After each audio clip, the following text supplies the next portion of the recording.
ဒါကြောင့်ဝစီတာဘိက္ခုနီမရဲ့အကြောင်းကိုအရင်ပြောကြည့်ရအောင်မြတ်စွာဘုရားလက်ထက်ကဝစီတာဘိက္ခုနီဆိုပြီးတော့ဉာဏ်အလွန်တက်မြတ်တဲ့ဘိက္ခုနီမတစ်ပါးရှိတယ်ပြောရရင်သူကယဟန္တာဖြစ်ပြီးသားပါပဲဝစီရစိန်သွားခဲ့တော့ထက်မြက်တဲ့ဉာဏ်ရှိတဲ့ပုဂ္ဂိုလ်လို့ဒီလိုလည်းပဲဆိုနိုင်တယ်။ဒီနေ့တော့အဲ့ဒီဘိက္ခုနီမကဇေတဝန်ကျောင်းနဲ့မနီမွေးမှာရှိတဲ့တောအုပ်ထဲမှာတရားဘာဝနာကိုနှလုံးသွင်းပြီးတော့အေးအေးချမ်းချမ်းတရင်သုံးပြီးတော့နေတယ်။အဲ့ဒီအချိန်မှာမြတ်စွာဘုရားနဲ့မြတ်စွာဘုရားရဲ့အဆုံးအမကိုလိုက်နာကြတဲ့ပုဂ္ဂိုလ်တွေကိုအမြဲတမ်းလိုနှောင့်ယှက်နေတဲ့အန္တရာယ်ပေးနေတဲ့မာနဆိုတာရှိရနော်ဒါတချို့ကလည်းပဲမာနကိုကိလေသာတရားကိုမာနလို့ပြောတာတကယ်နော်ဝတ္တဝတိနတ်ပြည်ကမာနဆိုတာရှိတာမဟုတ်ဘူးလို့တချို့ကလည်းပဲဒီလိုလွယ်လွယ်မှားမှားပြောကြဆိုကြတဲ့ပုဂ္ဂိုလ်တွေလည်းရှိသေးတယ်အမှန်ကမာနဆိုတာရှိတယ်နော်ဝတ္တဝတိနတ်ပြည်ကမာနဆိုတာတကယ်ရှိတယ်အဲ့ဒီမာနကရောက်လာပြီးတော့အဲ့ဒီဝစီတာဘိက္ခုနီမကိုကြောက်ရွံ့သွားအောင်တနည်းအားဖြင့်စိတ်အနှောက်အယှက်ဖြစ်ပြီးတော့နော်ဒီနေရာကနေထသွားအောင်အနှောက်အယှက်ပေးတဲ့သဘောအနေနဲ့ဂါထာတစ်ပုဒ်လာပြီးတော့ရွတ်တယ်တဲ့အဲ့ဒီမာနကကေနာယံပကတောတတ္တောကုဝံတတ္တတကာရကောကုဝံတတ္တောသမုပ္ပန္နောကုဝံတတ္တောနိရောဓတိတဲ့အဓိပ္ပာယ်ကဘာပြောလဲဆိုတော့ကေနာယံပကတောတတ္တောဟောဒီတတ္တဝါဆိုတာကိုဘယ်သူကလှုပ်ထားတာလဲတဲ့ဒီတတ္တဝါကိုဘယ်သူလှုပ်အပ်တယ်လဲကေနဘယ်သူဒီအယံတတ္တောဟောဒီတတ္တဝါကိုပကတောပြုလုပ်အပ်တယ်လေတဲ့ကုဝံတတ္တတကာရကောတတ္တတဟောဒီတတ္တဝါကိုကာရကောပြုလုပ်ထားပြုလုပ်တတ်တဲ့ပုဂ္ဂိုလ်ကကုဝံဘယ်သူလဲတဲ့နော်ဒီတတ္တဝါကိုဘယ်သူလှုပ်ထားတာတုံးလို့ပြောတာကုဝံတတ္တောသမုပ္ပန္နောကုဝံတတ္တောဒီလိုစတိ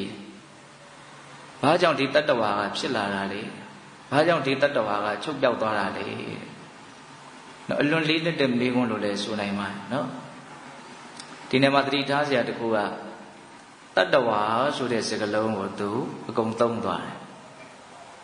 ဘာကြောင့်တတ္တဝါဆိုတာဖြစ်နေတာတော့ဘာကြောင့်တတ္တဝါဆိုတာချုပ်သွားတာတော့ဒီတတ္တဝါကိုဘယ်သူကလှုပ်ထားတာတော့အဲ့လိုမေးတဲ့အခါကျတော့ဝိဇိတာဘိက္ခုနီမကဂါထာ၃ပုဒ်ရွတ်ဆိုပြီးတော့မာနရဲ့အမေကိုပြန်လဲတုံ့ပြန်တယ်ပေါ့ကိဏ္ဍတတ္တောတိပစ္စေတိမာရဒိဋ္ဌိကတံနုတေသုဒ္ဓသင်္ခါရပုံစောယနယိတတတ္တုပလဗ္ဗတိမနတဲ့ဘယ်အရာကိုတတ္တဝါလို့သင်ကယုံကြည်နေတာလဲတဲ့ကိဏ္ဍတတ္တောတိပစ္စေတိဘယ်အရာကြီးကိုတတ္တဝါလို့သင်စိတ်ထဲကယုံကြည်နေတာလေတဲ့ထင်နေတာလေတဲ့ဒိဋ္ဌိကတံနုတေဘယ်အရာရဲ့ပုံမှာမှားယွင်းတဲ့အယူအဆကြီးဖြစ်နေတာလေတဲ့ဘာကြီးကိုသင်ကတတ္တဝါလို့ထင်နေတာတော့လို့မေးလိုက်တာသူကတတ္တဝါဆိုတဲ့စကားနဲ့ကိုင်းပြီးတော့ပြောတာဆိုတော့သူ့ကိုအဲ့လိုပဲပြန်တုံ့ပြန်လိုက်တာဘယ်အရာကိုသင်ကတတ္တဝါလို့ထင်နေတာတော့တဲ့ဒါကိုသူကစားလို့ပေလို့လေးပြောရရင်ဘယ်အရာကြီးကိုတတ္တဝါလို့သင်စိတ်ထဲမှာယုံကြည်နေတာတော့တဲ့တကယ်ဆိုလို့ရှိရင်နယိရတတ္တုပလဗ္ဗတိတတ္တဝါဆိုတာပရမတ္ထအဖြစ်ထင်ရှားမရနိုင်ဘူးမရှိဘူးတဲ့တတ္တဝါဆိုတာမရှိဘူးတဲ့ဘာတွေပဲရှိနေတော့ဘာတွေပဲဖြစ်နေတော့ဆိုရင်သုဒ္ဓသင်္ခါရပုံစောယံဒီစကားလေးကအရန်သဘောကျတယ်ကောင်းတယ်သုဒ္ဓသင်္ခါရပုံစောယံတတ္တသောသင်္ခါရတို့ရဲ့အစုအပုံကြီးပါတဲ့တတ္တဝါဆိုတာပရမတ္ထအဖြစ်ထင်ရှားမရှိဘူးတဲ့မရအပ်ဘူးတဲ့သေချာလေးနားထောင်နော်ဘယ်အရာတွေကိုသင်ကတတ္တဝါလို့ယုံကြည်နေတာလဲဘာကြီးရဲ့ပုံမှာသင်ရဲ့အမြင်တွေကမှားနေတာတော့တကယ်ဆိုလို့ရှိရင်တတ္တဝါဆိုတာထင်ရှားမရှိဘူးထင်ရှားဖြစ်နေတာကတတ္တသင်္ခါရတရားတို့ရဲ့အစုအပုံကြီးပဲသုဒ္ဓသင်္ခါရပုံစောယံဒီစကားလေးကိုတိတိကျကျလေးနားရဲဆွဲအောင်မှတ်နော်သုဒ္ဓသင်္ခါရပုံစောယံနော်သင်္ခါရဆိုတာအကြောင်းတရားတို့ကြောင့်ဖြစ်နေတဲ့သဘာဝတရားသုဒ္ဓဆိုတာတတ္တတခြားဘာမှမရောဘူးပေါ့နော်ဆိုလိုတာကသင်္ခါရတရားတတ္တရဲ့ပုံစဆိုတာအစုအပုံကြီးလို့ပြောတာဟုတ်လား အဲ့သူ့ရဲ့စကားကိုပိဋကပေါင်းတော်အောင်တို့ဘာမှနားမလည်ကြတော့မရှိဘူးနော်ဘာကိုဘယ်အရာကြီးရဲ့ပုံမှာသင်္ကာဒါကြီးကတော့တတ္တဝါကြီးပဲလို့သင်္စိတ်တွေကယုံကြည်နေတာတော့တကယ်စင်တဲ့တတ္တဝါဆိုတာပရမတ္ထအဖြစ်တင်ရှားမရှိဘူးတကယ်ဖြစ်နေတာကအကြောင်းတရားတို့ကြောင့်ဖြစ်ပေါ်နေတဲ့သဘာဝတရားတက်တဲ့ရဲ့အစုအပုံကြီးသာတကယ်ဖြစ်နေတာအဲ့လိုလေးပြောတာနော်အဲ့ဒါကို तू ကပို့ပြီးတော့နားလေအောင်ဥပမာပေးပြီးတော့ပြောတယ်ယထာဟိအင်္ဂတံပါတော်ဟောတိတတ္တောရထောဣတိဧဝံခန္တိတုတတ္တိတုဟောတိတတ္တောတိသမုဒ္တိဥပမာနဲ့ပြောရမယ်ဆိုလို့ရှိရင်အင်္ဂတံပါတာအင်္ဂအစိတ်အပိုင်းတွေရှုထားလိုက်တဲ့အခါမှာဟောတိတတ္တောရထောဣတိယထာဆိုတဲ့နာမည်ဟာဖြစ်ပေါ်လာတယ်တဲ့အဲ့ဆိုဘုရားလက်ထက်ကမြင်းတို့နဲ့ဆွဲတဲ့မြင်းယထာဆိုတာရှိတယ်ဗျာအခုလည်းရှိတာပါပဲအဲ့ဒီယထာဆိုတာအင်္ဂအစိတ်အပိုင်းတွေရဲ့အစုအဝေးပဲနော်ဘိန်းတစ်ဘိန်းရှိမယ်ဝင်ရိုးရှိမယ်ယထာတန်ရှိမယ်ရှေ့ကမြင်းဆွဲမဲ့နေရာကနော်တဘိုးတုံးလိုနေရာမျိုးသို့မဟုတ်နော်အင်္ဂါစိတ်ပိုင်းတစ်ခုခုရှိနေမယ်လက်ရန်တွေရှိမယ်ဘောကအမိုးတွေရှိမယ်အကားတွေရှိမယ်အခင်းတွေရှိမယ်တခုရင်းကိုတည်တည်ချာချာတွက်ကြည့်မယ်ဆိုရင်အင်္ဂါအစိတ်အပိုင်းတစ်ခုစီရဲ့နာမည်ဟာထင်ရှားတယ်သို့တော့အဲ့ဒီအင်္ဂါအစိတ်အပိုင်းတွေအလုံးစုလိုက်တဲ့အခါကျတော့ယထာဆိုတဲ့နာမည်ရလာတယ်အင်္ဂါအစိတ်ပိုင်းတစ်ခုစီကိုဖြုတ်ပြီးတော့ပုံလိုက်မယ်ဆိုရင်တော့ယထာဆိုတဲ့နာမည်ဟာပျောက်သွားတယ်ဘိန်းကိုလည်းညှိုးထိုးပြီးတော့ဒါယထာလားလို့မေးရင်ဘိန်းကလည်းတက်တက်သူ့မှာနာမည်ဘိန်းဆိုတဲ့နာမည်ရှိပြီးသားဒါပိတတို့နားလည်ပြီးသားပါဟုတ်လားယထာတစင်းရဲ့လို့ဖြစ်နေတယ်ဆိုတာလိုအပ်တဲ့အင်္ဂါအစိတ်ပိုင်းတွေပြည့်ပြည့်စုံစုံစူးစီးမိသွားတာကိုယထာတစင်းလို့ခေါ်တာတကယ်အဖြစ်ယထာဆိုတဲ့သဘာဝတတ္တထင်ရှားမရှိဘူးအင်္ဂါအစိတ်အပိုင်းတွေရဲ့အစုအဝေးပဲတကယ်ရှိတယ်ခန္ဓာကိုယ်ကြီးကိုယထာနဲ့ဥမာပေးတာနော်ဒါကနာမရူပပရိစ္ဆေဒဉာဏ်ကိုများစွာယဉ်တန်စေမှများစွာယဉ်တန်မှုရှိမှဒီစကားကိုပို့ပြီးတော့နားလည်မယ်ပေါ့တနည်းအားဖြင့်လည်းပဲဒီအကြောင်းအရာလေးတွေကိုစဉ်းစားဆင်ခြင်ခြင်းအဖြစ်အလွန်တန်ဖိုးကြီးမားတဲ့နာမရူပပရိစ္ဆေဒဉာဏ်ကိုယဉ်တန်စေနိုင်တယ်ပေါ့ပုဂ္ဂိုလ်တ attva မဟုတ်ဘူးတဘာဝတရားတို့ရဲ့အစုအဝေးကြီးများတာဖြစ်တယ်ဆိုတာလေးကိုပို့ပြီးတော့ရှင်းအောင်သူကယထာနဲ့ဥမာပေးတာအခုခေတ်မျိုးအနေထားမျိုးဆိုရင်တော့ကားနဲ့ဥမာပေးလေရနိုင်ကောင်းတယ်ပေါ့ကားဆိုတဲ့အရာကိုအင်္ဂါအစိတ်ပိုင်းတစ်ခုစီတစစီဝက်ဦးလေးတွေနှက်လေးတွေကစဝါယာကျိုးလေးတွေကစတစစီအကုန်လုံးဖြုတ်လိုက်မယ်ဆိုလို့ရှိရင်ကားဆိုတဲ့နာမည်ဟာပျောက်သွားတယ်စဉ်းစားနော်အကုန်လုံးဟာသူ့နာမည်နဲ့သူအသီးသီးရှိနေတယ်နောက်တစ်ချက်စဉ်းစားတရားကောင်းတာကဒီကားဆိုတဲ့ဥစ္စာကလိုအပ်တဲ့အင်္ဂါအစိတ်ပိုင်းတွေအကုန်လုံးစူးစီးမိမှပြေးနိုင်တယ်နောက်ဆုတ်နိုင်တယ်သွားနိုင်တယ်လာနိုင်တယ်ဆိုတဲ့အစွမ်းတတ္တိကပေါ်လာတာတစ်ခုစီခွဲခြားထားမယ်ဆိုလို့ရှိရင်ကားရဲ့အစွမ်းတတ္တိဟာမရှိဘူးဟုတ်တယ်မဟုတ်လားအဲ့လိုပဲဒီခန္ဓာကိုယ်ကြီးကဒီခန္ဓာ၅ပါးကလည်းပဲအကုန်လုံးစနစ်တကျစူးစီးနေမှသာတယ်သူ့ရဲ့စွမ်းရည်တတ္တိကထွက်လာတာပြောနိုင်တာရှုနိုင်တာလုံနိုင်တာကြိုင်နိုင်တာတွေးနိုင်တာကြံနိုင်တာတခြားစဉ်းစားနော်တစ်ခုစီဖြုတ်ထားမယ်ဆိုလို့ရှိရင်အဲ့ဒီအစွမ်းထွက်လာတဲ့အကြောင်းမရှိဘူးဟောဒီအချက်နဲ့ပတ်သက်ပြီးတော့ဆရာကြီးဥရွှေအောင်ရေးထားတဲ့ဘဝအကျဉ်းသားဆိုတဲ့စာမာလေးတစ်ပုဒ်ရှိတယ်အဲ့ဒါကိုကြုံလို့ရှိရင်ဖတ်ကြည့်စေခြင်းအဲ့ဒီအကြောင်းအရာကိုဆရာကြီးကဒီဘဝဒီခန္ဓာကိုကားတစ်စင်းနဲ့ဥမာပေးပြီးတော့ရေးထားတယ်အလွန်လေးနက်တဲ့အကြောင်းအရာပါပဲဟုတ်ရောနှောခြင်းဆိုတာရှိတယ်ပေါင်းဆက်ခြင်းဆိုတာရှိတယ်ရောနှောယုံရောနှောထားတယ်ဆိုလို့ရှိရင်အစွမ်းမထွက်ဘူးတဲ့စနစ်ကျပေါင်းဆက်မှအစွမ်းထွက်တာတဲ့ဆိုကြပါစို့ကားမှာရှိတဲ့အင်္ဂါစိတ်ပိုင်းတွေကိုအကုန်လုံးဖြုတ်ပြီးတော့မိုးကခင်းကြီးပေါ်မှာအကုန်လုံးဖြန့်ချဲပြီးတော့အကုန်လုံးရောမွေထားလိုက်မယ်အဲ့ဒီပစ္စည်းအစုပုံကြီးကပြေးနိုင်လားမပြေးနိုင်ရောတော့ရောထားတာပဲနော်ဟုတ်လားဒါပေမဲ့စနစ်တကျပေါင်းဆက်ထားတာမဟုတ်ဘူးရောယုံမဲ့ရောထားတာအဲ့ဒီအင်္ဂါစိတ်ပိုင်းတွေကိုစနစ်တကျပေါင်းဆက်လိုက်မယ်ဆိုရင်သူ့နေရာနဲ့သူအဝင်ဝင်ကြတက်လိုက်မယ်ဆိုရင်တော့အဲ့ဒီကားက နောက်လိုအပ်တဲ့ပစ္စည်းအကုန်ပြည့်စုံသွားပြီဆိုရင်တက်မောင်းလို့ရတယ်ဟောအစွမ်းထွက်လာတယ်အဲ့လိုပဲဒီဘဝခန္ဓာဟာလည်းပဲအလုံးစနစ်တကျပေါင်းဆက်ထားမှသူကအစွမ်းထွက်လာရောယုံရောထားရင်တော့အစွမ်းမထွက်ဘူးတဲ့ပေါင်းဆက်ထားမှအဲ့ဒီပေါင်းဆက်မှုကနားလေကိုအရန်ခက်တယ်ဒါကလည်းလေးနဲ့ထက်အပိုင်းလေးပြောကြည့်တော့ဘယ်နည်းနဲ့ဒီခန္ဓာကိုအစိတ်ပိုင်းနေတဘာဝတရားအစိတ်ပိုင်းတွေကိုပေါင်းဆက်ထားတယ်လေကိလေသာတရားတွေနိဝရဏတရားတွေအာတဝတရားတွေယောဂတရားတွေခန္ဓာတရားတွေနော်အစိတ်တဲ့အနေနဲ့ပေါင်းဆက်ထားတာရှိတယ်ကျိုးအနေနဲ့ပေါင်းဆက်ထားတာရှိတယ်နော်ယူစည်းမှုအနေနဲ့ပေါင်းဆက်ထားတာရှိတယ်အရက်အာတဝအနေနဲ့ပေါင်းဆက်ထားတာရှိတယ်ပူလောင်မှုအနေနဲ့ပေါင်းဆက်ထားတာရှိတယ်ပေါင်းဆက်မှုပေါင်းဆက်နေစနစ်တရားပေါင်းဆက်ထားတာအဲ့ဒီပေါင်းဆက်လိုက်တဲ့အခါကျတော့သောသောကကားပစ္စည်းတွေကိုစနစ်တရားပေါင်းလိုက်လို့ရှိရင်ကားဟာပြေးနိုင်တယ်ဆိုတဲ့အစွမ်းထွက်လာတယ်အဲ့လိုပဲဒီသင်္ခါရတရားသဘာဝတရားတွေကိုစနစ်တရားပေါင်းဆက်လိုက်တဲ့အချိန်မှာမိစ္ဆာဒိဋ္ဌိအားဖြင့်ငါဆိုတဲ့ပုဂ္ဂိုလ်တ attva သဘောကြီးထွက်လာတယ်တဲ့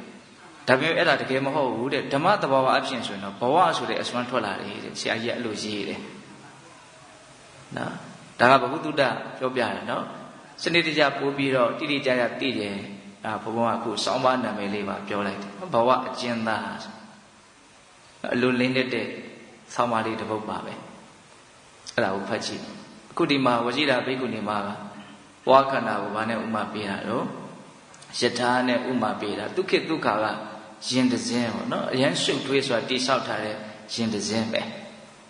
အဲ့ဒီရင်ကမြင်းကဆွဲသွားမယ်ဆိုလို့ရှိရင်သူလည်းပြေးမယ်လွှားမယ်ပေါ့မြင်းဆွဲတဲ့နောက်ကိုလိုက်မယ်ပေါ့အဲ့လိုပဲတရားဓမ္မတို့ဦးဇင်းတို့ဒီခန္ဓာကိုယ်ကြီးကလည်းပဲနော်စိတ်ဆွဲရကိုလိုက်နေကြတာမရှိဘူးလားရှိနေတယ်လှုပ်ရှားနေတယ်သွားနေတယ်လာနေတယ်ပြောနေတယ်ဆိုနေတယ်နော်တကယ်ကတော့ဘာလဲလို့မေးရင်သင်္ခါရတရားတို့ရဲ့အစုအဝေးအစုအပုံကြီးပဲပုဂ္ဂိုလ်တ attva ဆိုတာမဟုတ်ဘူးတဲ့အဲ့ဒါလေးကိုစနစ်တကျကိုယ့်အကိုပိုင်းခြားပြီးတော့ကြည့်တတ်ဖို့လိုတယ်ပေါ့အဘဝကိုများသောအားဖြင့်အစုအဝေးကြီး၅ခုဖြင့်စုဝေးထားတယ်လို့မြတ်စွာဘုရားမဟုတ်ဘူးလားဟုတ်တယ်နော်ရုပ်အစုအဝေးကြီးတစ်မျိုးနာမ်အစုအဝေးကြီး၄မျိုးအစုအဝေးဆိုတဲ့စကားကိုပါဠိလိုဘယ်လိုသုံးတော့ခန္ဓာလို့သုံးတယ်ဟုတ်လားရုပ်တည်းရဲ့အစုအဝေးကိုယူဘက်ခန္ဓာယူဘက်ခန္ဓာအကြောင်းကိုလည်းပဲစနစ်တကျကိုယ့်ကို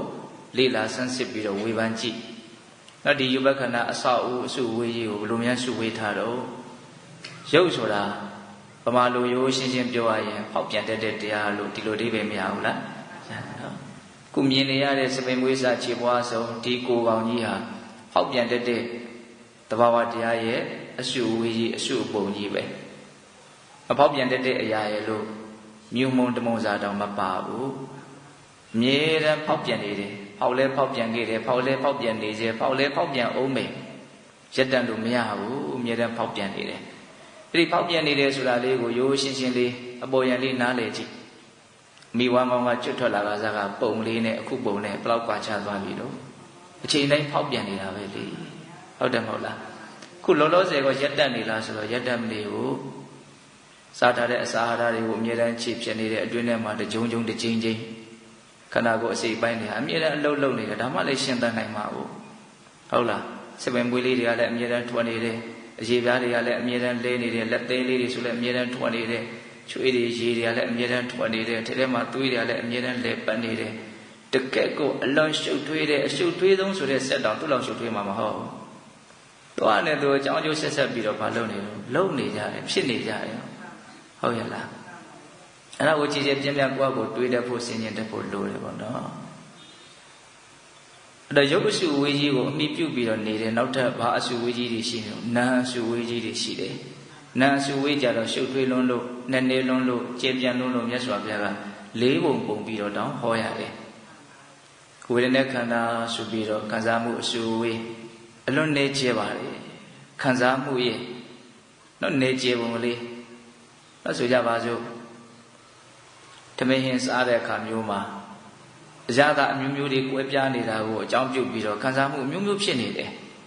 ချင်တယ်ဆိုတာလေးတစ်ခုတည်းမှာတော့ဘလို့ချင်တယ်ဘလို့အနံလေးနဲ့ရောပြီးတော့ချင်တယ်လေးလေးလေးချင်တယ်ပေါ့ပေါ့လေးချင်တယ်နာမည်တက်လို့မရတော့အောင်ကိုပဲကျေပြန့်တယ်တချို့ဝေဒနာတွေတချို့ခံစားချက်တွေကိုနာမည်တက်ဖို့မလွယ်ဘူးဟုတ်တယ်မဟုတ်လားတဘာဝတရားကပြည့်ညက်တက်လို့မလွယ်တော့အောင်ကျေပြန့်တယ်နဲ့နေတယ် ဟုတ်ရဲ့လားအရာသာလေးတစ်ခုကိုပဲစဉ်းစားမြင်တဲ့အခါမှာလည်းပဲဘလို့အရာသာပေါ်လာတော့ဘာကိုမြင်တော့ဘလို့အရာသာရှိတော့ပြောဖို့ခက်လိုက်တာဟုတ်ရဲ့လားဝေဒနာအဆောက်အုံကြီးလွန်းလို့ဝေဒနာကိုမြတ်စွာဘုရားကဘလို့ပြောတော့အဆူဝေးကြီးတစ်ခုလို့ဒီလိုပြောတယ်နောက်ထပ်ဘာအဆူဝေးရှိတော့တင်ညာမှတ်သားမှုအဆူဝေးဟုတ်လားမှတ်သားမှုအဆူဝေးအောင်မကြည့်ဘူးလားကြည့်ရနော်အများကြီးမှတ်ထားတာပဲလက်ဒီဆိုဘုရားကြီးကတော့လိမ္မာတာတက်ကျွမ်းတာတွေကအကုန်လုံးတင်ညာတွေကြီးပဲတဲ့ငယ်တွေကစပြီးတော့တင်ထားတာအဲ့ဒါတင်ညာတဲ့မုတ်ဆိုးကလည်းမုတ်ဆိုးလျောက်တန်ဃာလည်းတန်ဃာလျောက်သူကလည်းသူအကုန်လုံးတက်ကျွမ်းထားတာလိမ္မာထားတာတိထားတာနားလည်ထားတာအဲ့ဒါတွေအကုန်လုံးတင်ညာတွေကြီးပဲတဲ့ဟုတ်လားစဉ်းစားနော်အခုလည်းပဲလူတိုင်းအသီးသီးငယ်တွေကစမိဘတွေကကြီးလာလို့ရှိရင်ခက်ပင်ပန်းပန်းရှားဖွေစားတတ်မှုမပြည့်အောင်ဆိုပြီးတော့နှီးမျိုးစုံနဲ့ပညာသင်ပေးထားတယ်အဲ့ဒီတက်ကျွမ်းမှုနားလည်မှုလေးတွေကိုအခြေခံပြီးတော့ရှားကြဖွေကြရတယ်လှုပ်ကြကိုင်ကြရတယ်ဘာတွေတော့တင်ညာတွေပေါ့ဟုတ်ရဲ့လားအဲ့ဒီတင်ညာအဆောက်အုံဘယ်လောက်ကြီးလဲဆိုတာတေချာစဉ်းစားကြည့်လေကျေလေပါပဲဟုတ်တယ်မဟုတ်လားဘာလှုပ်တတ်တယ်ညာလှုပ်တတ်တယ်ဘာမလှုပ်တတ်ဘူးညာမလှုပ်တတ်ဘူးဒါတင်ညာတွေပဲလေလှုပ်တတ်တယ်ဆိုတာဘာလဲတင်ညာပဲလေမှတ်ထားလို့သူလှုပ်တတ်တာပေါ့ဟုတ်တယ်မဟုတ်လားတင်ညာခန္ဓာအဆောက်အုံကြီးနော်ပြီးတော့ဘာလာတော့သင်္ခါရတဲ့သင်္ခါရဆိုတာဘာလဲလွယ်လွယ်ပြောရရင်သင်္ခါရဆိုတာတုံ့ပြန်နေတဲ့သဘောပဲကောင်းတဲ့ထင်ရင်လောဘနဲ့တုံ့ပြန်တယ်မကောင်းမှုထင်ရင်ဒေါသနဲ့တုံ့ပြန်တယ်တော့စိတ်ထဲအမြဲတမ်းတုံ့ပြန်နေတယ်အဲ့ဒီတုံ့ပြန်မှုကလည်းအမြဲတမ်းသမယိုးကြသွားနေတာကောင်းတဲ့ထင်ရင်လောဘဖြစ်ဖို့ဘယ်သူမှလည်းသင်မပေးရဘူးကြိုးလည်းမကြိုးစားပါဘူးသူကလောဘကဖြစ်နေတယ်ဘလောက်စိတ်ဝင်စားစရာကောင်းတော့စိတ်တို့စရာကောင်းတဲ့အာယုန်နဲ့တွေ့တာနဲ့ဒေါသတန်းဖြစ်တယ်သင်စရာမလိုဘူးကြိုးစားစရာမလိုဘူးသမယိုးကြပုံမှန်တုံ့ပြန်နေကြတယ်ပေါ့နော်အဲ့ဒီတုံ့ပြန်မှုတွေကကာယကံဝစီကံမနောကံအဖြစ်ကံရှုတော်ကကြည့်ပြီးတော့ပြောမယ်ဆိုရင်လည်းပြောလို့မရဘူးလားရတယ်နော်အဲ့ဒီတုံ့ပြန်မှုအရှုအဝေးကြီးဟာမကြီးကျယ်ဘူးလားကြီးကျယ်တယ်သင်္ခါရခန္ဓာအဲ့ဒီဝေဒနာတင်ညာသင်္ခါရဆိုတဲ့ဒီနာခန္ဓာအရှုအဝေးကြီးလေးခုဟာအဓိကကတော့ဝိညာဉ်နဲ့ခန္ဓာဆိုတဲ့သိမှုအရှုအဝေးကြီးကိုခြံရံပြီးတော့ဖြစ်ကြတာလို့ဆိုနိုင်တယ်သိမှုဝိညာဉ်အရှုအဝေးကြီးကအခရာပဲအဓိကပဲဒါကြောင့်လက်ဒီဆိုဘုရားကြီးကရုပ်ဓာတ်တွေထဲမှာတေဇောဟာအဓိကဖြစ်တယ်တဲ့မိဓာတ်နံဓာတ်တွေထဲမှာဝိညာဉ်ဟာအဓိကဖြစ်တယ်တိပီမကျန်တာတွေဖြစ်ကြတာဒါကြောင့်မနောပုပ္ပင်္ဂမဓမ္မမနောတိဋ္ဌမနောမယမနတ္တစီပတန္တိနာဘာတတိဝါကရောတိဝါတတောနံဒုက္ခမနွေတိဆာယဝအနုပါယိနိနံတရားတွေထဲမှာမနောမနဆိုတဲ့စိတ်ဝိညာဉ်ဟာခေါင်းဆောင်ဖြစ်တယ်တဲ့သူကအကြီးအကဲဖြစ်တယ်ကောင်းမြတ်တဲ့စိတ်ကြည်လင်တဲ့စိတ်ကလေးနဲ့လုံးမယ်ပြောမယ်ဆိုလို့ရှိရင်အဲ့ဒီပုဂ္ဂိုလ်ရဲ့နောက်ကိုချမ်းသာဒုက္ခတွေဟာအစဉ်လိုက်တယ်ဥပမာကိုယ့်ရဲ့နောက်ကိုအရေးဟာအစဉ်လိုက်တယ်လို့မျိုးပဲလို့ဓမ္မပဒပါဠိတော်မှာဟောတယ်ပေါ့နော်အဲ့ဒါလိုပဲဦးဇင်းတို့မနောပုပ္ပင်္ဂမဓမ္မမနောတိဋ္ဌမနောမယမနတ္တစီပဒုဋ္ဌိနာဘာတတိဝါကရောတိဝါတတောနံဒုက္ခမနွေတိစက္ကံဝါဝဟတောပဒနံတရားတွေမှာစိတ်ဝိညာဉ်ဆိုတဲ့မနောဟာခေါင်းဆောင်ဖြစ်တယ်ရုပ်ညက်နဲ့စိတ်နဲ့ပူလောင်ရှုပ်ထွေးတဲ့စိတ်နဲ့လုံးမယ်ပြောမယ်ဆိုရင်အဲ့ဒီပုဂ္ဂိုလ်ရဲ့နောက်ကိုဆင်းရဲဒုက္ခဟာအမြဲလိုက်လိမ့်မယ်ဥပမာဝင်ဆောင်နွားလားခြေရရဲ့နောက်ကိုသူဆွဲထားတဲ့လှဲရဲ့လှဲဘိန်းညာကြီးကအစဉ်လိုက်နေတယ်လို့ပဲတဲ့ဒါကြောင့်နံတရားတွေထဲမှာဘယ်သူကောင်းဆောင်လဲလို့မေးရင်ဝိညာဉ်တိမှုသူလည်းအလွန်ကြီးမားတဲ့အဆောက်အဦကြီးတစ်ခုလို့သုံးတယ်ဆိုတော့ကြီးကအကြောင်းအင်းတွေကိုသိတယ်သိပြီးမှခံစားကြတာမှတ်သားကြတာတုံ့ပြန်ကြတာနော်အတန်မျိုးစုံကိုသိတယ်အနတ်မျိုးစုံသိတယ်ရတာမျိုးစုံသိတယ်အတွေ့အထိမျိုးစုံသိတယ်အတွေ့အကြံမျိုးစုံသိတယ်သိတယ်ဆိုတဲ့ဝိညာဉ်ကိုအကျဉ်းများဖြင့်ဘယ်နှမျိုးပိုင်းတော့6မျိုးပိုင်းတယ်ပေါ့နော်ဝိညာဏတ္တ6မျိုးလို့မှတ်သားထားကြတယ်ပေါ့နော်ဓာတ်18ပါးထဲမှာဝိညာဏတ္တ6ပါးရှိဟုတ်လားအဲ့တော့ဒကာဓမ္မတို့ဦးဇင်းတို့ရဲ့ဘဝဟာဘာလဲလို့မေးယထာတစ်စင်းလို့ကားတစ်စင်းလို့အင်္ဂါအစိတ်ပိုင်းတွေစနစ်တကျပေါင်းဆက်ထားတာဒါကြောင့်အစွမ်းထွက်နေတာတစ်ခုချင်းစီမှာအစွမ်းမရှိဘူးစနစ်တကျပေါင်းထားလို့လည်းအစွမ်းထက်တာပုံတော်ကြောရောယုံရောမှွေထားမယ်ဆိုရင်ဘာအစွမ်းမှမရှိဘူးအဲ့တော့အဲ့ဒီသဘာဝတရားကိုနားလည်အောင်ဒါတွေကိုမလုပ်တတ်ဖို့လို့ဆိုအကုန်လုံးကိုဖြုတ်ဖြက်ပြီးတော့ကြည့်တတ်ဖို့လို့လေဒါအယိုးရှင်းရှင်းပြောကြည့်တာ နော်ခန္ဓာကိုယ်ကြီးကိုဉာဏ်နဲ့ဖြုတ်ပြီးတော့တစသည်တဏှသည်ဖြုတ်ပြီးတော့ကြည်တတ်တဲ့နဲ့နော်နံတရားတွေကိုတစသည်ဖြုတ်ပြီးတော့နားလည်ဖို့ဆိုတာတိတ်တော့မလွယ်ဘူးဒါလည်းပဲသတိထားမယ်ဆိုရင်တော့အော်ဒီလိုပဲပေါင်းဆက်ပြီးတော့အကြောင်းအကျိုးဆက်ဆက်ပြီးတော့ဖြစ်ပေါ်နေတဲ့သဘောလို့တော့နားလည်နိုင်ပါလေအစကလည်းဥမာပို့ပြီးတော့ရှင်းရှင်းလင်းလင်းသိဖို့အတွက်ရုပ်တရားတွေကိုတစသည်တမွသည်ဖြုတ်ပြီးတော့ကြည်ကြည်ပေါ့အဲ့ဒါဆိုရင်ကိုတော်တော်လေးစိတ်ထဲမှာနာမရူပပရိစေတဉာဏ်ရင့်တန်နိုင်တယ်ပုဂ္ဂိုလ်တ attva ဆိုတဲ့တက္ကာယဒိဋ္ဌိနေသွားနိုင်တယ်ပေါ့32ခုထာတာ32မျိုးလောက်ဖြုတ်ကြည့်ပေါ့ဒီခန္ဓာကိုယ်ဆက်ကြီးလဲပတ်နေတာနော်ဘယ်လိုနည်းနဲ့လဲပတ်နေလဲဒါတော့သိဖို့လွယ်နော်ဟုတ်တယ်မဟုတ်လားဇာမေမွေးချင်းခြေတိလက်တိသွားရည်အသာကြောရိုးတွင်ချင်းစီအစရှိသဖြင့်32မျိုးသောကုဋ္ဌာတ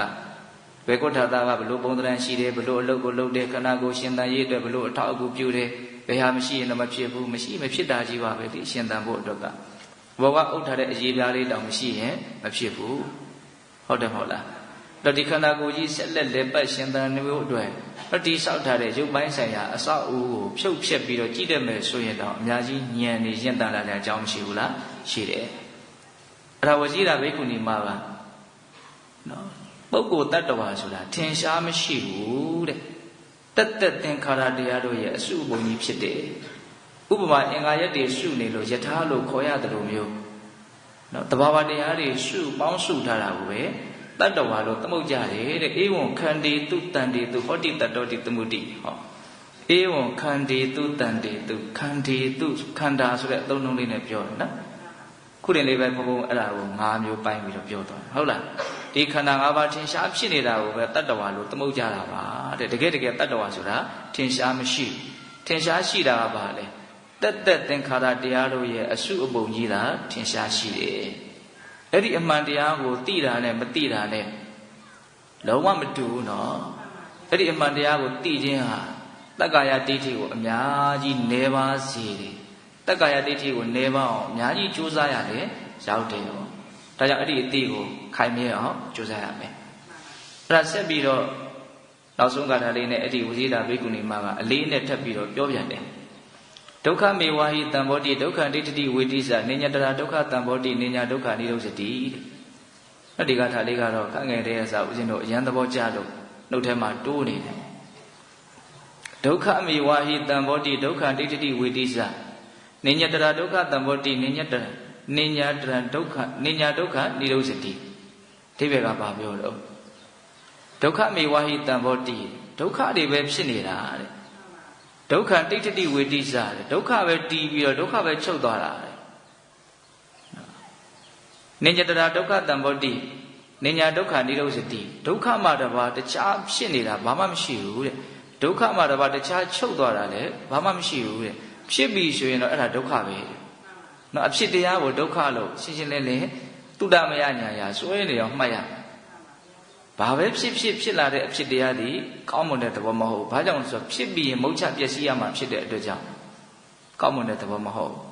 ။ဘယ်ဖြစ်ချင်းမှမချီးမွမ်းလောက်ဘူး။ဘယ်ဖြစ်ချင်းမှအထင်မကြီးလောက်ဘူးပေါ့နော်။အထင်သေးရမယ်လို့ဆိုလိုတာမဟုတ်ဘူး။အမှန်သိရမယ်လို့ဆိုလိုတာ။ဘာကြီးဖြစ်နေတယ်လို့ပဲပြောအဲ့ဒါကိုကောင်းမွန်တယ်လို့မဆိုနိုင်ဘူး။ဘာကြောင့်လဲ။ဘယ်ဖြစ်ချင်းမှမတည်မြဲလို့ပဲ။ဟုတ်လား။ကောင်းတယ်ဆိုတယ်ဆိုတာကအပေါ်ယံပြောနေကြတာလို့ဆိုရင်တယ်တကယ်တကယ်ကောင်းဆိုးအကုန်လုံးတူညီစွာပြီးဆုံးပြောက်ွယ်သွားတယ်ဗမာစကားပုံနဲ့ရိုးရိုးလေးပြောရရင်တော့အတူတူနဲ့အနူနူတွေကြီးပဲလို့ပြောမှဆိုရင်လည်းပြောလို့ရတယ်ဒီပုတ်ထဲကပဲဒီပဲကြီးပဲလို့ပြောလို့လည်းရတယ်ဖြစ်လာတဲ့တရားတွေကအကုန်လုံးတူညီစွာပြောက်ွယ်သွားကြတယ်အိဋ္ဌာယုံကောင်းမြတ်တဲ့အာယုံတွေဆိုရင်တရားဓမ္မတို့ဥရှင်တို့တွေကအရင်ထင်ကြီးခြင်းနဲ့ပေါ့ဒါဥရှင်တို့လည်းဒီတိုင်းပါပဲအိဋ္ဌာယုံမကောင်းတဲ့အာယုံတွေဆိုရင်တော့အရင်အထင်သေးခြင်းနဲ့ပေါ့အထင်ကြီးခြင်းအထင်သေးခြင်းကပဲပြီးတော့ကိုယ့်ကိုနှိမ့်ဆက်တာအမှန်မသိလို့အထင်ကြီးခြင်းအထင်သေးခြင်းဆိုတာဖြစ်လာတာဟုတ်တယ်မဟုတ်လားတကယ်တမ်းကအထင်ကြီးခြင်းအထင်သေးခြင်းဆိုတဲ့မလိုလားအပ်တဲ့စိတ်အထင်တွေစိတ်ခံစားချက်တွေကိုဖျောက်ပြစ်နိုင်ဖို့အတွက်အမှန်တရားကိုမြင်အောင်လုပ်ရမယ်ပေါ့အမှန်တရားကိုမြင်တာနဲ့ထင်ကြီးတာတွေထင်သေးတာတွေတဖြည်းဖြည်းနဲ့နေသွားမယ်ပေါ့အဲ့တော့အမှန်တရားကဘာလဲဆိုတော့ပျောက်ပြက်သွားတဲ့သဘောပဲဟုတ်တယ်မဟုတ်လား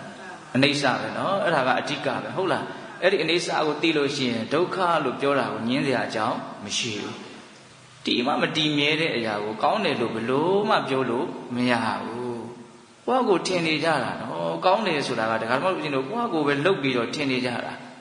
ဟုတ်လားတကယ်ကပါလဲဆိုတော့မတီမြဲတဲ့သဘာဝပဲဒီမတီမြဲတဲ့သဘာဝကြီးကိုဘက်လိုက်မှုမရှိဘဲနဲ့နော်တမယိုးကြဘက်လိုက်မှုမရှိဘဲနဲ့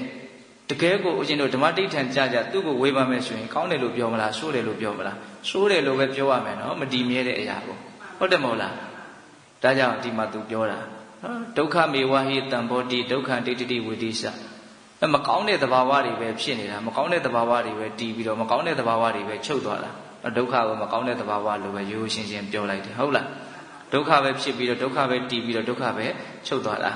ဒုက္ခမှတပါတခြားဖြစ်နေတာဘာမှမရှိဘူးဒုက္ခမှတပါတခြားချုပ်သွားတာလည်းဘာမှမရှိဘူးတဲ့ဟာဒါကြောင့်ဖြစ်ပြီးဆိုရင်တော့ဒုက္ခလို့နားလည်လိုက်ဖို့လိုတယ်ပေါ့နိဗ္ဗာန်ဆိုတာမဖြစ်တရားလို့ဒီလိုပြောကြတာရှိရနော်ဒါကဦးဇင်းတို့တော့နိဗ္ဗာန်ကိုမျက်မှောက်မပြုဘူးလို့မသိပါဘူးဘုရားဆရာရှိတဲ့ရိယာသူတော်ကောင်းကြီးတွေကနိဗ္ဗာန်ဆိုတာမဖြစ်တဲ့တရားလို့ဒီလိုပြောတယ်နားလည်ဖို့အလွန်ခက်ခဲတယ်လို့ဆိုရင်လည်းနော်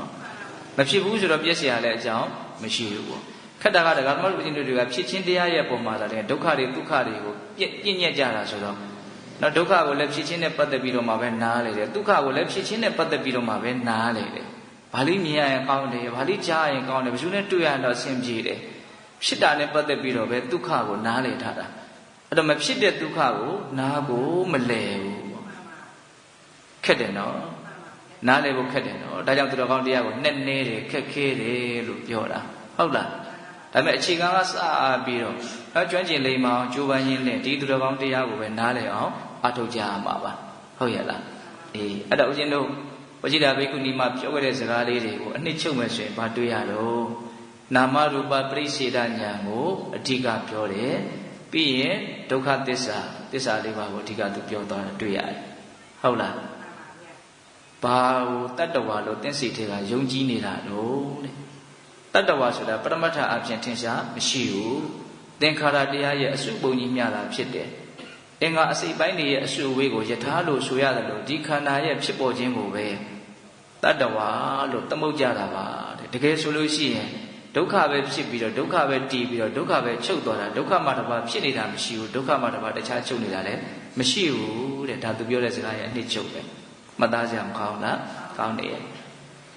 အဲ့လိုလဲပြောလိုက်ရောမနကစိတ်ပြက်ပြီးတော့စာရဲအတိုင်းပြောရရင်တော့ဆင်းရဲပြီးတော့သူစိတ်တိုင်းမကြဘူးเนาะဆင်းရဲပြီးတော့အဲ့ဒီနားတဲ့ကွယ်ပြောင်းသွားတယ်ဒီဘိက္ခုနီကငါ့ကိုကောင်းကောင်းသိတာပဲစိတ်မချမ်းသာဖြစ်ပြီးတော့အဲ့ဒီနားတဲ့ကွယ်ပြောင်းသွားတယ်ဉာဏ်ပညာကြီးတဲ့ပုဂ္ဂိုလ်ကိုဘလို့တကိုးရှိတဲ့ပုဂ္ဂိုလ်ကမှတုံ့လှုပ်ချောက်ချအောင်လှုပ်လို့မရဘူးဆိုတဲ့သင်္ကန်းစာလေးကိုလည်းပဲမှတ်သားရမယ်ပေါ့အဓိကကိုယ့်ကိုခိုင်ခိုင်မာမာယက်တည်နေနိုင်စေတာကိုယ့်ရဲ့အသိဉာဏ်ပဲဒါကြောင့်ဒီအသိဉာဏ်ကိုသာလည်းမြင်မအောင်တိဆောက်ဖို့အသိဉာဏ်ဖြစ်ပေါ်ကြောင်းတွေကိုပဲအဓိကတန်ဖိုးထားပြီးတော့ကြိုးစားကြဖို့အရေးမကြီးဘူးလားအရေးကြီးရနော်အသိဉာဏ်ခိုင်မာရင်ဘာကြောင့်မှတုံ့လို့ဆရာကြောင့်မရှိနော်ဒါကဦးဇင်းတို့ဝจิตာဘိက္ခုနီမရဲ့အကြောင်းပေါ့နော်နောက်ထပ်သီလဘိက္ခုနီမရဲ့အကြောင်းကိုပြောဦးမယ်အကြောင်းအရာလေးတွေကတူတော့မြန်ပြီးသွားမယ်ထင်လို့နှစ်ပါးစာဦးဇင်းကစဉ်းစားလာတာဟုတ်လားအဲ့တော့စဉ်းစားလာမှတော့မထူပါဘူးပြောလိုက်ဦးမယ်အချိန်ကလည်းရှိနေသေးတယ်နော်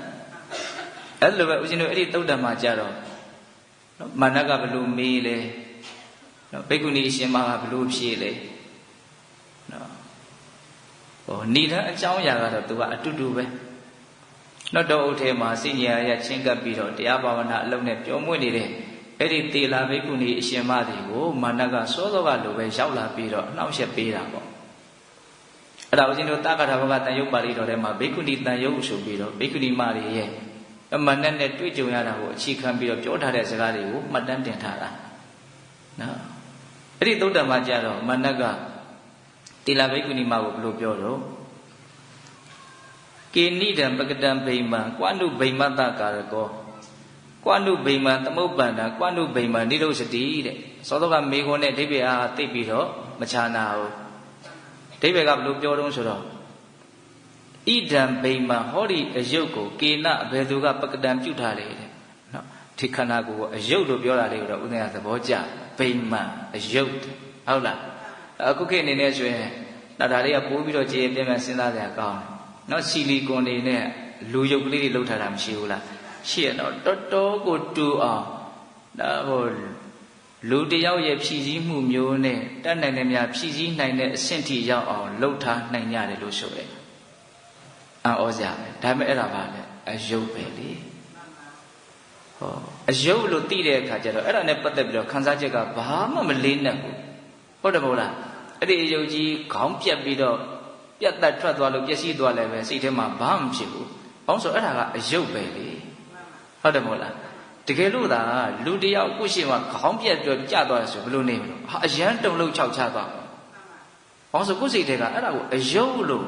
မမြင်နိုင်ဘူး။ဒါကိုကျတော့ဘယ်လိုမြင်တော့တတ္တဝါလို့မြင်တယ်နော်။အဲ့ဒီခြားနာချက်ကလေးကိုဦးဇင်းကတွေးစီနေတာဟုတ်လား။အယုတ်လို့မြင်တဲ့အခါမှာခံစားချက်ကအရန်ပေါ့ပါတယ်။တတ္တဝါလို့ထင်တော့ခံစားချက်ကအယံကိုလေးသွားတယ်။အဲ့တော့ဒီနေ့မှာတတ္တဝါဆိုတာ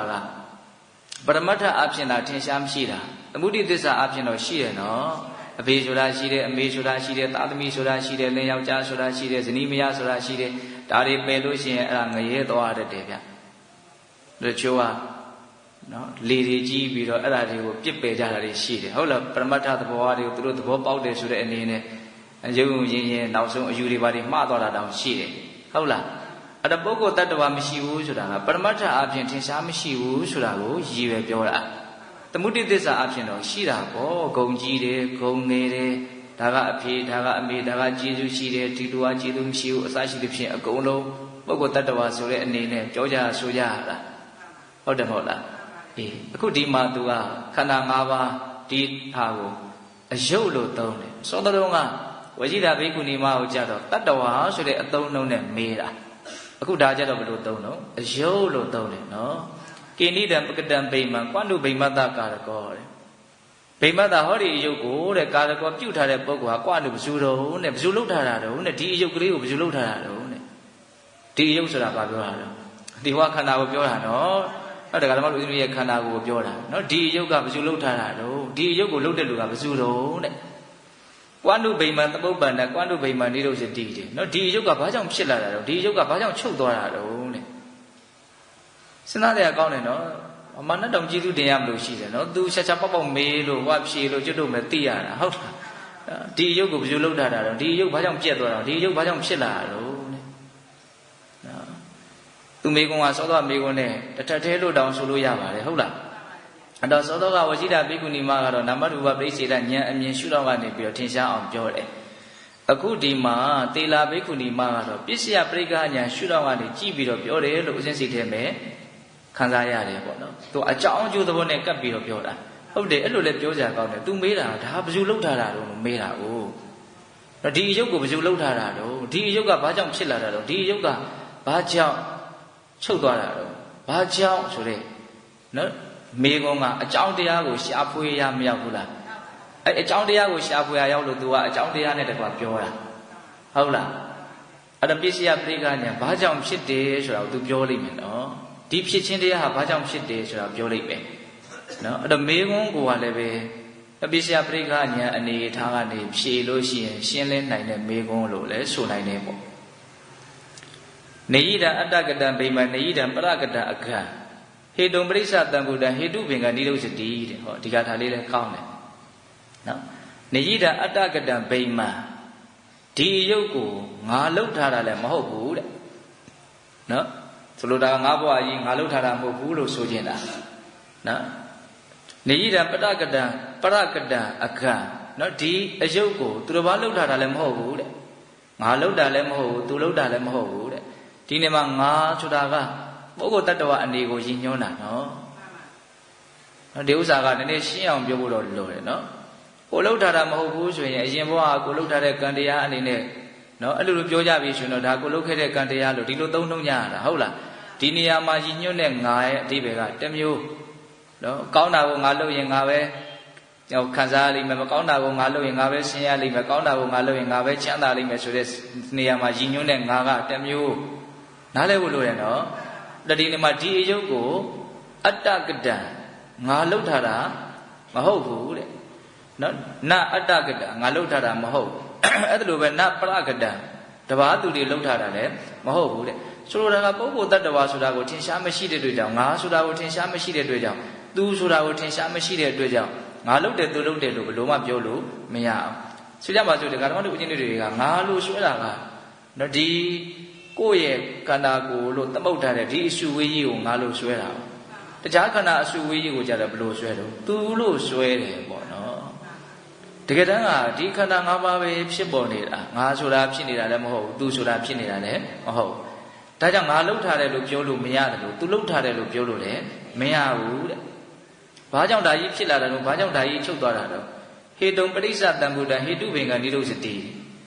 နော်အကြောင်းတရားကိုဆွဲပြီးတော့ဖြစ်လာတာပါတဲ့အကြောင်းတရားချုပ်သွားတော့ဒါကြီးလည်းချုပ်သွားတာပါပဲတဲ့သူအကြောင်းတရားလို့အဲ့ဒီထဲမှာသူကတခါတည်းဖြစ်ချင်းရဲ့အကြောင်းတရားကိုခြုံပြီးတော့ပြောလိုက်တာပေါ့ဖြစ်เสียအကြောင်းရှိလို့ဖြစ်လာတာနော်အဲ့တော့ဖြစ်เสียအကြောင်းကဘာလဲလို့မေးရင်ဒကာဓမ္မတို့နားလည်ထားပြီးသားကံစေဥတုအာဟာရပေါ့နော်အယံထင်ရှားတာကစပြီးတော့စဉ်းစားကြည့်ခြင်းနဲ့ဆိုရင်အာဟာရကိုစဉ်းစားကြည့်တဲ့နဲ့အဲ့ဒါကဓမ္မတို့ဦးဇင်းတို့အခုရှင်းနေတာစားတော့ဝါမျိုးထားတဲ့အာဟာရဓာတ်ကလေးကိုအမိပြုပြီးတော့ရှင်းနေတာအဲ့ဒါကိုအကြောင်းခံပြီးတော့ရှင်းနေတာဖြစ်နေတာအဲ့လွန်ခဲ့တဲ့9ရက်လောက်ကစပြီးတော့ဘာမှရေကားစဒီဒီပိုက်ထဲကိုမထည့်ခဲ့ဘူးအရေတွေအဖက်တွေဘာမှမထည့်ခဲ့ဘူးဆိုရင်ဒီအချိန်မှာဒီလိုဘယ်လိုမှနေလို့မရဘူးဟုတ်တယ်မဟုတ်လားအကြောင်းတရားကြောင့်ဖြစ်နေတာဆိုတာအလွန်ထင်ရှားတယ်ပေါ့နော်ဒါပေမဲ့တရားဓမ္မတို့ဦးဇင်းတို့တွေကကိုယ်စွမ်းနဲ့ကိုယ်ရက်တည်နေတယ်လို့ထင်နေကြတာကြီးပဲဒါဦးဇင်းတို့လည်းဒီတိုင်းပဲတက္ကာဒိဋ္ဌိတန်းတန်းနဲ့နေတာဆိုတော့ငါအစွမ်းနဲ့ငါရက်တည်နေတာလို့ထင်နေတာအမှန်ကငါရက်တည်နေတာလားအာဟာရကိုအကြောင်းခံပြီးတော့ဖြစ်နေတာလားအာဟာရကိုအကြောင်းခံပြီးတော့ဖြစ်နေတာပြောရင်ဒီမြင်နေရတဲ့ရုပ်အစုဝေးကြီးကိုပါစအာဟာရတကပြောင်းလဲလာတဲ့အစုဝေးကြီးလို့ပြောမယ်ဆိုတော့ပြောလို့မရဘူးလားပြောလို့ရတယ်နော်ဒါပေမဲ့ဒီပုံစံကလေးဒီရုပ်ရည်ကလေးဒီလိုအနေအထားလေးကျမ်းမာရေးအခြေအနေရုပ်ရည်အခြေအနေဒါတွေကတော့ဘယ်တိုင်းတာထိရှင်းသန်းနေရတယ်ဆိုတဲ့အခြေအနေဒါတွေကတော့ကံတရားပေါ်မှာအဓိကအကြောင်းခံတယ်ပေါ့ဟုတ်တယ်မဟုတ်လားကိုယ့်ရဲ့ရုပ်ရည်ကိုကိုရွေးချယ်ခွင့်ရှိသလားသူဟန်ဒီတဲ့အတိုင်းခံရတာနော်စဉ်းစားကြည့်နော်အခုမကြိုက်လို့ဘာမှပြောင်းလို့မရဘူးဟုတ်တယ်မဟုတ်လားဒီအခုဒီဘဝဒီရုပ်ရည်ဒီအနေထားကအရင်ဘဝကမေတ္တာဓာတ်တွေအားကောင်းတဲ့ကံတရားကိုအခြေခံခဲ့မယ်ဆိုရင်ကြည်ပြောရှိပြောရှိမယ်ပေါ့နော်ဒေါသဓာတ်တွေဆွတ်ဖက်လာတဲ့ကံတရားကိုအခြေခံခဲ့မယ်ဆိုရင်တော့ရုပ်ဆိုးလေးဖြစ်မယ်ပေါ့ဟုတ်တာဒါပဲလေဒါလည်းပဲအကြောင်းတရားပေါ်မှာမူတည်တာပဲဒါပေမဲ့တရားဓမ္မတို့ဦးဇင်းတို့တွေကအကုန်လုံးကိုယ်စွမ်းလို့ထင်နေကြတာနော်တကယ်တမ်းကကံစွမ်းစိတ်စွမ်းဥဒုစွမ်းအာဟာရစွမ်းဒါကိုမိပြုပြီးတော့ဖြစ်ပေါ်နေကြတာအဲ့တော့အကြောင်းကိုဆွဲပြီးတော့ဖြစ်နေတယ်အကြောင်းချုပ်လို့ရှိရင်ဒါကြီးချုပ်သွားတယ်နော်ဒီအယုတ်ဟာအကြောင်းကိုဆွဲပြီးတော့ဖြစ်နေတယ်ဒီအယုတ်ဟာအကြောင်းချုပ်ရင်ချုပ်သွားတယ်လို့ပြောတဲ့စကားကိုအခြေတုံဝစဉ်းစားတတ်ဖို့စဉ်းကျင်တတ်ဖို့မလိုဘူးလားလိုတယ်အဲ့ဒါကိုဦးဇင်းတို့အခြေတုံဝပြောရမယ်ဆိုရင်တော့ဘာကိုပြောရလဲဆိုပရိစ္ဆေသမုပ္ပါဒေသနာကိုပြောစရာရှိတယ်ပေါ့နော်ပရိစ္ဆေသမုပ္ပါအဝိဇ္ဇာပစ္စယသင်္ခါရသင်္ခါရပစ္စယဝိညာဏသူကတော့အယံကိုနဲ့နေတဲ့နော်အကြောင်းအကျိုးကိုပြောတဲ့နေရာမှာအလွန်မှစိတ်ဆက်တဲ့တေချာတဲ့နားလည်ဖို့လည်းပဲအများကြီးကြိုးစားအထောက်ဖို့လိုအပ်တဲ့ဒေသနာတော်တစ်ခုပေါ့အဲ့ဒါကိုနားလည်ခြင်းအဖြစ်ရရှိမဲ့အကျိုးကျေးဇူးကလည်းအလွန်တရာမှကြီးမားတယ်လို့ဆိုရမယ်ဦးဇင်းတို့လေဒီဆိုတော့ဘုရားကြီးရေးတဲ့ပရိစ္ဆေသမုပ္ပါတိပိနိဆိုတာရှိရနော်အဲ့မှာဆိုကြီးဟာတက္ကာယဒိဋ္ဌိနဲ့ဝိသိကိစ္စကိုထူးခြားတဲ့ကိလေသာလို့ဒီလိုသုံးတယ်နော်သူ့ကိုတေချာပေါက်ကြောက်ဖို့အတွက်သူ့ကိုဖယ်ရှားဖို့အတွက်ဒီပရိစ္ဆေသမုပ္ပါတိပိနိကိုစီရင်မယ်ဆိုတော့ဆိုကြီးကအဲ့လိုလေးရေးတယ်နော်ထင်ရှားဖြစ်ပေါ်နေတဲ့ယုံနာတဘာဝတရားကိုပုဂ္ဂိုလ်တ attva လို့ထင်နေတဲ့ဒီတက္ကာယဒိဋ္ဌိနဲ့ယုံမတန်တရားအမျိုးမျိုးဒီဝိသိကိစ္စသည်အလွန်အရေးပါတဲ့ကိလေသာတရားပဲပြောရရင်သူ့ကိုပယ်နိုင်ပြီဆိုရင်ကျန်တဲ့ကိလေသာတွေကပြီးရင်တစနဲ့အကုန်လုံးအရင်လဲရင်အဖျားထင်ဖြစ်ရဒါနားလဲဖို့လိုရနော်ဆိုကြပါစို့သောတပတိမဉ္ဇဉ်ရလို့ပူညာမဉ္ဇဉ်ပူညာရလို့တက္ကာဒိဋ္ဌိနဲ့ဝိသိကိစ္စကိုပယ်ပြီဆိုရင်ကျန်တဲ့ကိလေသာတွေတော့ကျန်သေးတာမှန်တယ်သို့တော့ဘယ်လောက်ကြာအောင်အဲ့ဒီကိလေသာတွေဆက်ပြီးတော့ဖြစ်ခွင့်ရှိမလဲဘယ်လောက်မှမကြာတော့ဘူးနော်ကာမဘုံမှာအနည်းဆုံးအများဆုံး9ဘဝနေပြီးရင်ဒါအကုန်လုံးဇေယျပြတ်အဲ့တော့တက္ကာယဒိဋ္ဌိနဲ့ဝိသိကိစ္စကိုထူးခြားတဲ့ကိလေသာတရား2ပါးလို့ပြောတာပြောလိုက်တယ် အဲ့တော့အဓိကကိလေသာကိုပယ်တတ်ဖို့ကြိုးစားတဲ့နေရာမှာအဲ့ဒီငါဇွဲဆိုတဲ့အလွန်မှားယွင်းတဲ့တက္ကာယဒိဋ္ဌိကိုဥတည်ပြီးတော့ပယ်တတ်နိုင်အောင်ကြိုးပမ်းကြရမယ်ဒါလိုရင်းမယ်နော်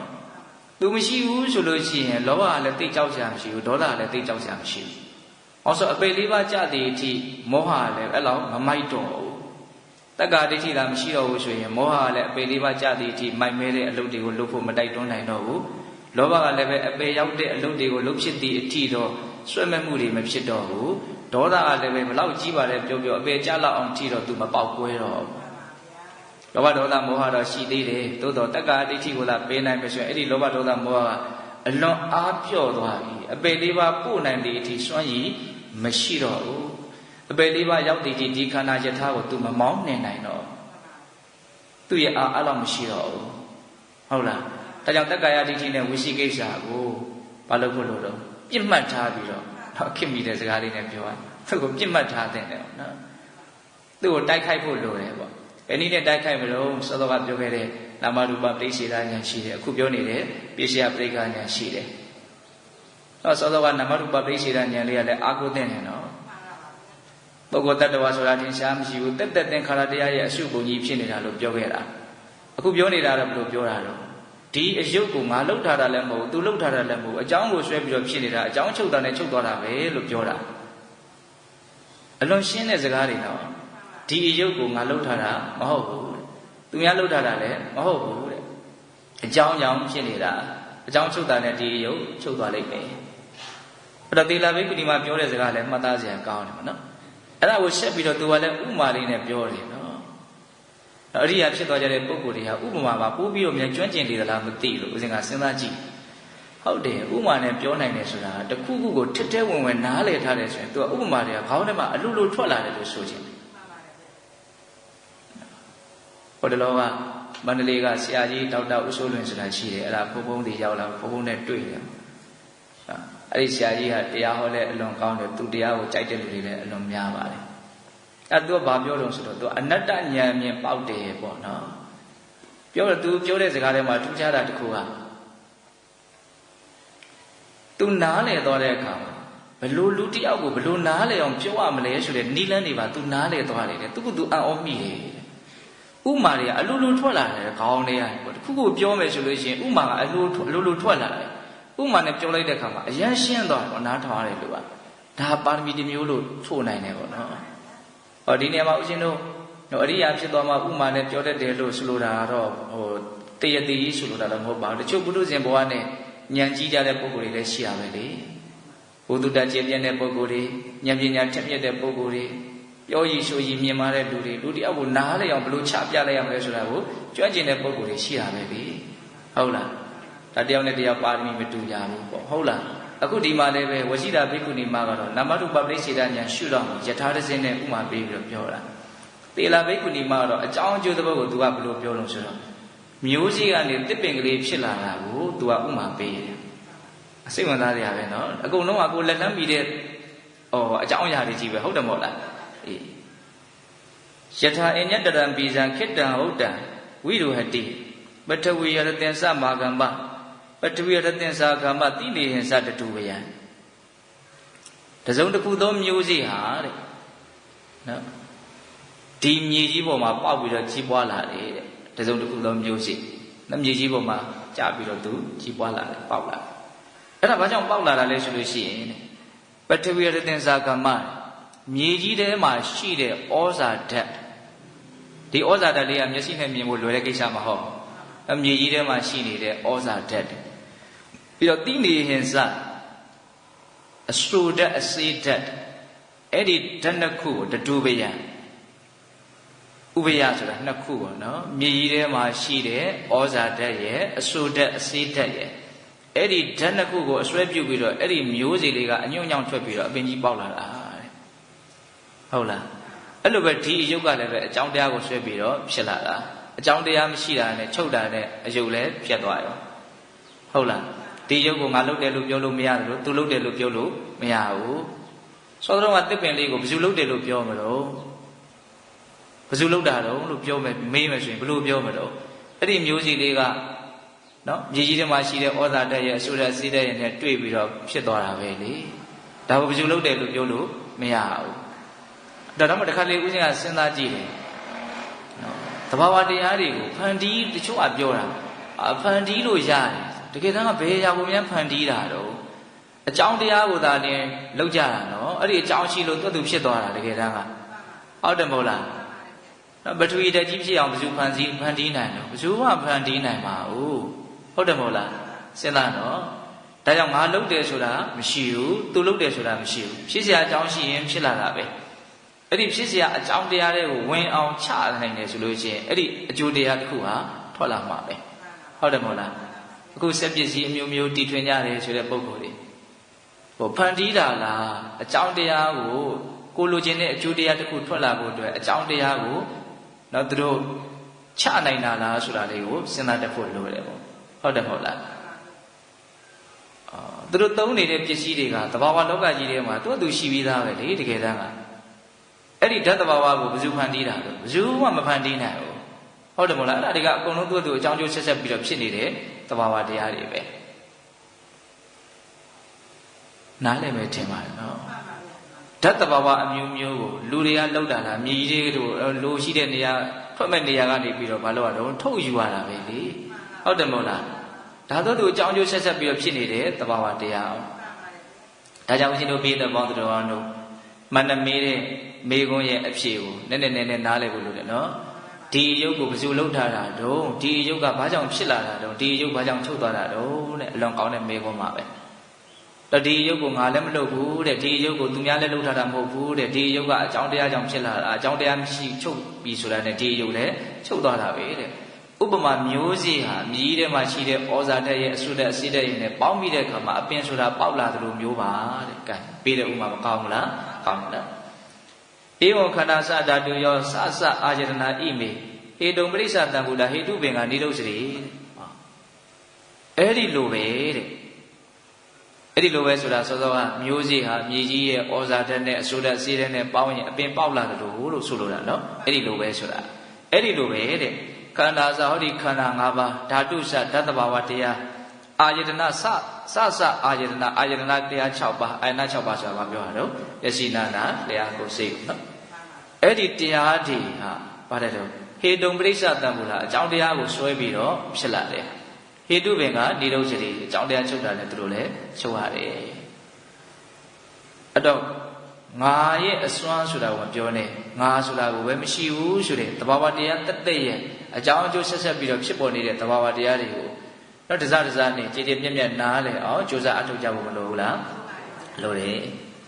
အဲ့တော့ဦးဇင်းတို့ပြည်သက်ပေါင်းသူတော်ကောင်းတို့ဒါကသေလာထီရီဘိက္ခုနီမမန္တမင်းရဲ့အမေကိုဖြေလိုက်တဲ့အဖြေပေါ့နော်အဲ့ဒီမှာမန္တကလည်းပဲအော်ဒီဘိက္ခုနီမလည်းငါ့ကိုတီးသွားပြီဆိုတော့စိတ်မချမ်းသာဖြစ်ပြီးတော့အဲ့ဒီနားနဲ့ရောက်ဝင်သွားတယ်လို့ဆိုတယ်ဒါကဦးဇင်းတို့ဝစီတာဘိက္ခုနီတုတ်တန်ရဲ့သေလာဘိက္ခုနီတုတ်တန်နှစ်ပုဒ်ပေါ့ဒီတုတ်တန်နှစ်ခုကိုဦးဇင်းတို့မိတလောက်ညံနဲ့ဆင်ခြင်သုံးသပ်ကြည့်ရမယ်ဆိုလို့ရှိရင်ဝစီတာဘိက္ခုနီမှာကဘောခဏရဲ့အကြောင်းကိုနာမရူပပရိစ္ဆေဒဉာဏ်ကိုအခြေခံထားပြီးတော့ရှင်းပြတာဟုတ်တယ်မဟုတ်လားနော်ဒီတတ္တဝါကိုဘယ်သူလှုပ်ထားတာတော့နော်ဒီတတ္တဝါဘာကြောင့်ဖြစ်နေတာတော့ဒီတတ္တဝါဘာကြောင့်ချုပ်သွားတာတတ္တဝါဆိုတဲ့အမေကိုအခြေခံပြီးတော့တတ္တဝါဆိုတာတကယ်ထင်ရှားမရှိဘူးတတ္တသင်္ခါရတရားတို့ရဲ့အစုပုံများတာဖြစ်တယ်သင်္ခါရအစိတ်အပိုင်းတွေစုမိသွားတော့ယထာဆိုတဲ့နာမည်ဖြစ်လာတယ်လို့ဒီခန္ဓာကိုယ်ကြီးရတယ်ပဲအစိတ်အပိုင်းများစွာစုမိတဲ့အခါတနည်းအားဖြင့်အစုအဝေးကြီး၅ခုပေါင်းစုမိတော့ဘာဖြစ်သွားတော့တတ္တဝါဆိုတဲ့နာမည်အထူးကိုသူရတယ်ပေါ့သမုတ်ထားတယ်တကယ်တမ်းကတတ္တဝါဆိုတာမရှိဘူးခန္ဓာ၅ပါးသာရှိတယ်ဟုတ်လားအဲ့ဒီလိုသူကဥမာပေးပြီးတော့ဒုက္ခပဲဖြစ်ပြီးတော့ဒုက္ခပဲချုပ်နေတာဒုက္ခမှတစ်ပါးတခြားဖြစ်နေတာဒုက္ခမှတစ်ပါးတခြားချုပ်သွားတာမရှိဘူးလို့ဒါကဝိဇိတာဘိက္ခုနီမပြောခဲ့တဲ့စကားရဲ့အနှစ်ချုပ်နော်နောက်သေလာဘိက္ခုနီမကျတော့ဘယ်လိုမေးတော့ဒီအယုတ်ကိုဘယ်သူလှုပ်ထားတာတော့ဒီအယုတ်ကဘာကြောင့်ဖြစ်လာတာတော့ဒီအယုတ်ကဘာကြောင့်ချုပ်သွားတာတော့ဒီအယုတ်ကိုငါလည်းမလှုပ်ပါဘူးတဲ့ဒီအယုတ်ကိုသူများလှုပ်ထားတာလည်းမဟုတ်အကြောင်းတရားကိုရွှဲပြီးဒီအယုတ်ဖြစ်လာတဲ့အကြောင်းတရားချုပ်တော့ဒီအယုတ်ချုပ်သွားတယ်ဥပမာမျိုးစေ့ဟာအမြည်ကြီးရဲ့ဩဇာဓာတ်နဲ့အဆိုးဓာတ်အစိဓာတ်နဲ့တွေ့တဲ့အခါမှာအပင်ပေါက်လာတဲ့လိုမျိုးတော့ခန္ဓာဆိုတဲ့တရားတွေဓာတ်ဆိုတဲ့တရားတွေအာယတနာဆိုတဲ့တရားတွေဟာ အကြောင်းကိုရွှဲပြီးတော့ဖြစ်ပေါ်လာတာအကြောင်းချုပ်တာနဲ့သူတို့လည်းချုပ်ပြောက်သွားတယ်လို့ဒီလိုရှင်းပြတယ်